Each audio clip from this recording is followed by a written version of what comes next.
Getting to this point has required give and take on both sides, and I believe that the joint report being published is in the best interests of the whole of the UK. I very much welcome the prospect of moving ahead to the next phase, to talk about trade and security, and to discuss the positive and ambitious future relationship that is in all of our interests. The deal we've struck will guarantee the rights of more than 3 million EU citizens living in the UK and of 1 million UK citizens living in the EU. EU citizens living in the UK will have their rights enshrined in UK law and enforced by British courts. They will be able to go on living their lives as before. It's been finding the way through that enables us to deliver for citizens, to deliver on the financial settlement, and also, crucially, to deliver in relation to Northern Ireland that agreement on no hard border, but also respecting the constitutional and economic integrity of the United Kingdom. That's what we've been working to. That's what I believe this joint report sets out. I was clear in Florence that we're a country that honours our obligations. After some tough conversations, we've now agreed a settlement that is fair to the British taxpayer. It means that in future we will be able to invest more in our priorities at home, such as housing, schools and the NHS.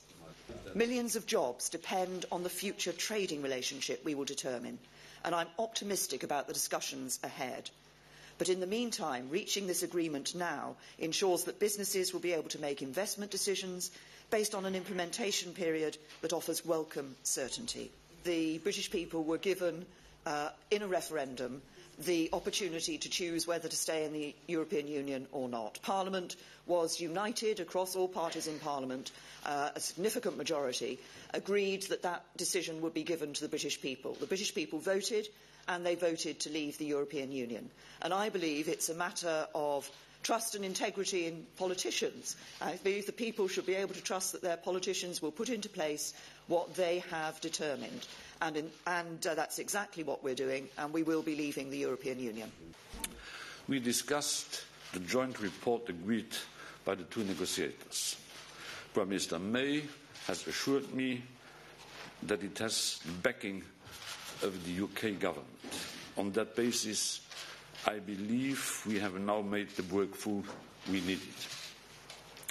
Today's result is, of course, a compromise on the basis of the mandate which was given to me by the European Council. The Commission has just formally decided to recommend to the European Council that sufficient progress has now been made on the strict terms of the divorce. The UK has made significant commitments on the avoidance of a hard border after its withdrawal from the European Union. All of the EU27 stand firmly behind Ireland and behind the peace process. Let me be clear, we still have a lot of work to do. The joint report is not the withdrawal agreement.